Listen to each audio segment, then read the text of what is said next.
Assalamualaikum warahmatullahi wabarakatuh. Hamdan wa syukran lillah amma ba'd. Puji syukur mari kita panjatkan kepada Allah Subhanahu wa taala.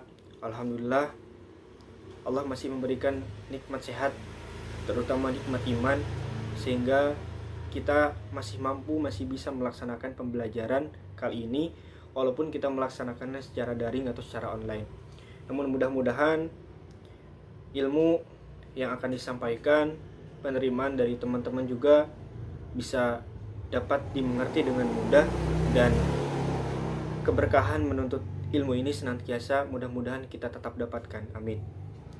Tak lupa salawat dan salam semoga tetap tercurah limpah kepada junjungan alam Habibana wa Nabiyana Muhammad Sallallahu Alaihi Wasallam, kepada keluarganya, kepada sahabatnya, kepada tabiin tabiutnya, dan kita selaku umatnya yang selalu mencoba untuk taat pada ajarannya. Mudah-mudahan kelak di yaumil akhir mendapat syafaatul ujma darinya. Amin ya Allah ya rabbal alamin.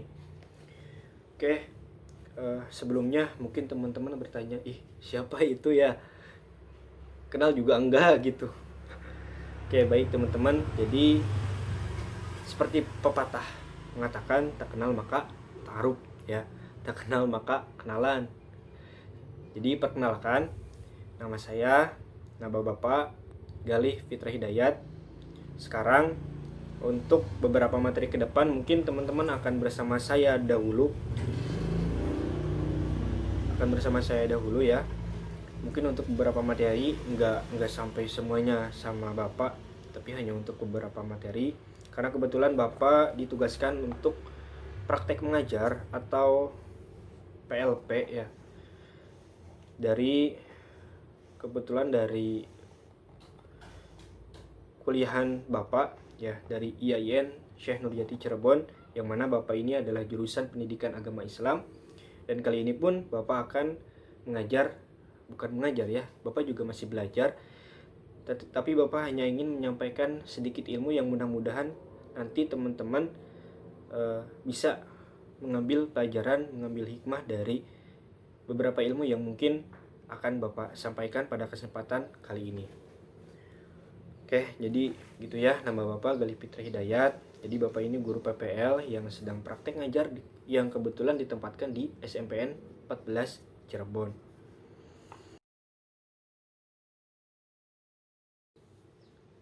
Oke, langsung saja kita ke materi ya, yang mana materi kali ini adalah membahas mengenai perilaku jujur dan menepati janji.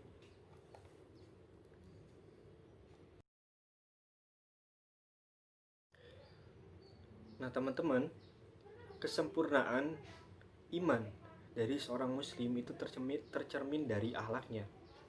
Dan salah satu akhlak terpuji yang harus dimiliki oleh seorang muslim itu adalah salah satunya perilaku jujur dan juga perilaku menepati janji.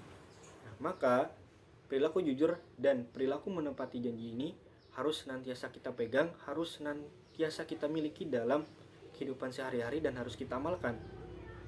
Sebab apa? Karena kejujuran itu akan membawa kita kepada kebahagiaan, sedangkan kebohongan itu akan membawa kita kepada kesengsaraan.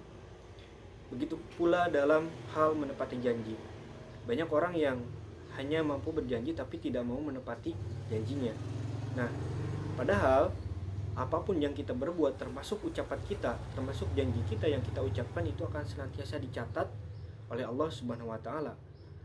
Akan dicatat gitu kan. Dan semua itu akan diperhitungkan nanti di akhirat. Maka teman-teman harus bisa melaksanakan perilaku jujur, juga menerapkan perilaku menepati janji dalam kehidupan, baik itu dalam kehidupan bersekolah ataupun dalam bermain bersama teman-teman. Intinya dalam kehidupan sehari-hari kita harus mampu menerapkan hal itu. Lalu apa itu jujur sendiri gitu kan? Dilihat dari pengertian. Nah, secara bahasa jujur itu adalah berkata benar, atau dalam bahasa Arabnya itu asidku. Nah ini mohon maaf ya, di ini ada kesalahan nulis. Nah, harusnya asidku, di sini malah asisku gitu ya. Mohon maaf. yang selanjutnya itu, jika kita lihat pengertian dari jujur menurut bahasa, nah maka pengertiannya itu adalah bentuk kesesuaian antara ucapan dan perbuatan atau antara informasi dan kenyataan. Jadi dikatakan jujur ketika apa? Ketika yang diucapkan itu benar-benar sesuai kenyataan, sesuai dengan faktanya. Ya. Jadi contoh, misalkan seperti ini. Teman-teman lagi butuh uang nih, misal buat beli buku harganya 8.000 misalkan ya. Nah, tapi pas teman-teman minta uang misalkan ke orang tua, mah ini mau beli buku misalkan ya, beli buku berapa harganya nak, misalkan 10.000 mah, atau pak misalkan ya. Nah ini kan merupakan sebuah kebohongan gitu kan, yang jelas-jelas buku itu harganya 8.000, kita ke orang tua malah bilang 10.000. Nah ini nggak boleh teman-teman, nggak boleh. Karena apa? Karena suatu saat kebohongan itu pasti akan terbongkar, kebohongan itu akan tercium dengan sendirinya dan akan terbongkar dengan sendirinya gitu. Jadi sebisa mungkin kita harus mempunyai sikap ini sehingga kita menjadi orang-orang yang dipercaya, baik itu orang tua kita, oleh teman-teman kita, oleh guru-guru kita, dan oleh semua pihak yang dekat dengan kita gitu kan. Sehingga nantinya itu akan mempermudah dalam kehidupan kita pribadi sendiri. Nah, adapun lawan dari kata jujur itu sendiri, itu dalam bahasa Arabnya disebut al-khazibu, atau biasa disingkat dengan khizib, atau kita sebut dalam bahasa Indonesianya itu dusta ya, atau bohong. Nah, ini tidak boleh ya teman-teman. Karena apa? Karena ketika misalkan kita sudah ketahuan misalkan suka berbohong, maka otomatis nanti kita nggak akan dipercaya gitu kan. Jadi kita harus menjadi orang-orang yang terpercaya, baik itu oleh orang tua, guru, ataupun teman-teman kita.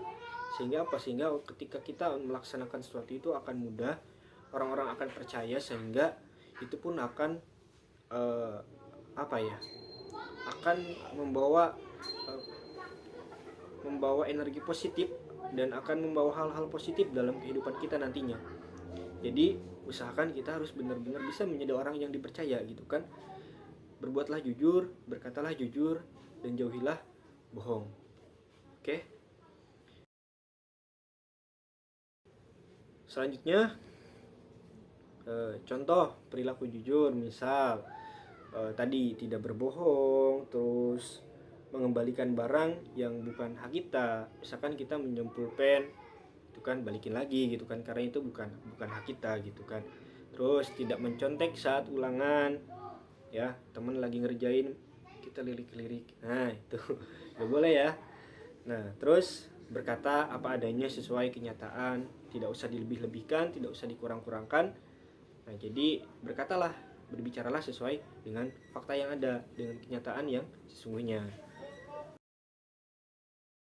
Nah, adapun dalil yang menerangkan perilaku jujur, nah itu artinya hendaknya kamu selalu jujur, karena kejujuran itu akan membawa kepada kebaikan, dan kebaikan itu akan membawa ke dalam surga. Hadis riwayat Bukhari dan Muslim. Nah, jelas dalam hadis ini bahwa kejujuran akan membawa kita kepada surga. Sebaliknya, ketika kita misalkan justru selalu berbohong, maka itu bisa jadi yang akan menjerumuskan kita ke dalam api neraka. Hati-hati teman-teman. Oke. Jadi seperti itu ya untuk pembahasan jujur. Kita persingkat aja karena kita juga irit kuota ya teman-teman. Karena memang keadaan kita saat ini terbatas, jadi Bapak juga menyampaikan secara singkat dan mudah-mudahan teman-teman tetap mengerti. Selanjutnya itu adalah mengenai menepati janji gitu kan. Janji adalah perkataan yang harus dipertanggungjawabkan dengan melaksanakannya. Menepati janji berarti berbuat sesuatu sesuai dengan janji yang telah diucapkan. Menepati janji adalah akhlakul karimah yang harus dimiliki oleh setiap muslim. Sebaliknya, khianat. Nah, khianat ini dalam bahasa Arab ya. Atau dalam bahasa Indonesia itu mengingkari janji. Ingkar janji ini adalah merupakan akhlak tercela atau akhlak mazmumah yang harus dijauhi oleh setiap muslim gitu. Jadi ketika misalkan kita berbuat sesuatu, ketika kita misalkan berjanji untuk melakukan sesuatu, usahakan kita memang benar-benar mampu untuk melaksanakan janji itu. Jadi kita jangan sampai mudah untuk membuat janji gitu kan, padahal kita belum tentu bisa menepatinya. Maka dalam hal berjanji, Islam mengajarkan untuk berkata apa? Insya Allah. Nah, namun jangan salah kaprah gitu ya teman-teman, karena banyak sekali yang ibaratnya kata insya Allah ini disalahgunakan gitu. Maksud disalahgunakan seperti apa? Jadi misalkan kayak gini, besok ke perpustakaan yuk misalkan. Oh hayu siap misalkan. Padahal kita nggak tahu kan besok apakah benar-benar kita bisa atau enggak. Ya barangkali kan besok kita ada keperluan yang lebih penting, atau misalkan kita sakit ataupun hal lainnya yang membuat kita terhalang. Nah maka kata insya Allah ini adalah fungsi dari untuk kita berkata dalam menepati janji. Jadi ketika kita ingin berjanji, maka gunakanlah kata insya Allah. Nah semoga Allah mengizinkan itu. Jadi ketika pun kita tidak menepati janji karena kita sudah bilang insya Allah, maka misalkan kita tiba-tiba sakit gak bisa menepati janji, itu nggak apa gitu kan, kita bisa lunasi janjinya di lain waktu gitu. Nah namun dalam biasanya nih kita insya Allah tapi nggak datang gitu ya, rata-rata gitu. Jadi insya Allah itu lebih dekat kepada kita tidak bisa menepati janji itu gitu. Padahal kata insya Allah itu adalah yang berarti itu semoga Allah mengizinkan. Nah itu adalah kata supaya barangkali kita tiba-tiba sakit atau tiba-tiba ada halangan, maka tidak akan jadi dosa ke kitanya kalau misalkan kita tidak mampu menepati janji pada waktu itu, dan kita bisa melunasinya di lain hari. Seperti itu ya teman-teman. Adapun contoh perilaku menepati janji, nah ini sini sudah dituliskan ya dalam PowerPoint. Menjalankan perjanjian yang telah disepakati dengan sungguh-sungguh, memenuhi segala janji-janji yang pernah diutarakan ketika misalkan masa kampanye, misalkan di sekolah nih lagi OSIS, pemilihan OSIS, bukan visi misi. Misalkan ingin membangun siswa menjadi lebih baik, menjadi lebih bertakwa. Nah ini harus ditepati teman-teman ya, harus ditepati gitu. Atau misalkan teman-teman punya janji kepada teman, nah itu juga harus ditepati. Terus tidak mengkhianati teman seperjuangan ya, tidak bersumpah palsu atau berdusta, setia terhadap pasangan hidup ya. Ini bagi yang udah punya pasangan. Kalau teman-teman sih saya yakin masih jomblo ya, soalnya bapak juga jomblo. Oke. Ini dalilnya udah jelas, ada dalam Al-Quran surat An-Nahl ayat 91. Bapak bacakan ini aja, artinya aja ya biar cepat. Dan tepatilah janji dengan Allah apabila kamu berjanji, dan janganlah kamu melanggar sumpah setelah diikrarkan, sedang kamu telah menjadikan Allah sebagai saksimu terhadap sumpah itu. Sungguhnya Allah mengetahui apa yang kamu berbuat. Jadi apalagi kalau misalkan kita berjanji gitu kan dengan mengatasnamakan Allah. Nah itu hati-hati teman-teman. Jadi jangan seenaknya membuat janji, pikir-pikir dulu kalau misalkan berbuat janji, sanggup atau tidak kita untuk melaksanakan janji itu.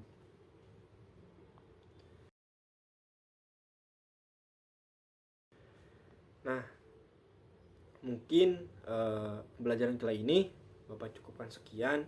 Dari tadi kita membahas mengenai pengertian jujur, bagaimana kita menerapkannya dalam kehidupan sehari-hari, juga perilaku menepati janji, dan semua itu harus kita miliki sebagai seorang muslim, yang mana insya Allah itu akan membawa hal-hal positif dalam kehidupan kita nantinya.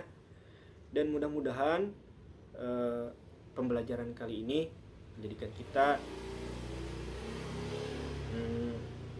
senantiasa untuk bisa menerapkan perilaku jujur dan menepati janji itu dalam kehidupan sehari-hari. Nah, selanjutnya ini ada soal ya, cuma dua soal, nggak banyak. Jadi nanti teman-teman kerjakan soal ini. Insya Allah nanti Bapak akan kirimkan soal ini di Google Classroom. Jadi nanti teman-teman silahkan kerjakan. Mau diketik silahkan, mau ditulis lalu dipoto, diupload juga silahkan, gimana teman-teman.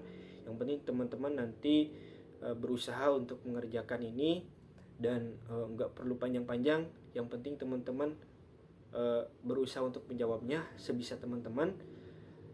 Oke, jadi itu aja mungkin yang bisa Bapak sampaikan. Mudah-mudahan pertemuan kali ini, pembelajaran kita kali ini membawa manfaat besar dalam kehidupan kita semuanya, baik itu khususnya bagi Bapak sendiri ataupun bagi teman-teman semua. Mudah-mudahan Allah senantiasa menurunkan rahmat dan barokahnya, meskipun kita tidak bertatap muka, hanya lewat dunia maya, tapi mudah-mudahan kita bisa bersama-sama untuk menggapai surganya Allah Subhanahu wa taala. Amin ya Allah ya rabbal alamin. Terima kasih atas perhatiannya. Wassalamualaikum warahmatullahi wabarakatuh.